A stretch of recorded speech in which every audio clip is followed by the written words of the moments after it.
اور کیا فرمایا کہ والضحا، اے حبیب مکرم مجھے اس وقت کی قسم جب سورج اندھیروں میں سے نکل کے روشن ہو جاتا ہے، اس وقت کی قسم، اور واللیل اذا سجا، اے حبیب مکرم مجھے اس وقت کی بھی قسم جب سورج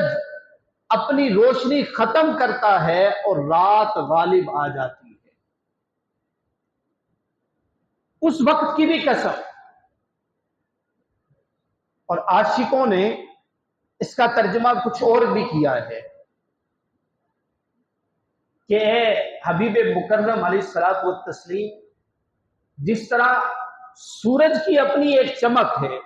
جس طرح سورج روشن ہے، جس طرح سورج چار دانگ عالم کو اپنی روشنی سے منور کرتا ہے، اے حبیب مکرم علیہ الصلوۃ والتسلیم اسی طرح آپ کے چمکتے ہوئے چہرے کی بھی قسم۔ اور واللیل اذا سجا، اے حبیب مکرم جب آپ کے پیاری پیاری زلفوں میں سے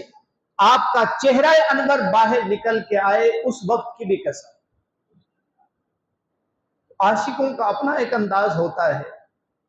وہ ایک ایک شے میں محبت کی کیفیت کو دیکھتے ہیں، وہ ہر حال میں محبوب کی اداؤں کو دیکھتے ہیں۔ فرمایا دو قسمیں اٹھا کے کہ دن کے چمکتے ہوئے سورج کی بھی قسم، اور جب رات فل اندھیری ہو جائے، مکمل اندھیرا غالب آ جائے، تو اے حبیب مکرم اس وقت کی بھی قسم۔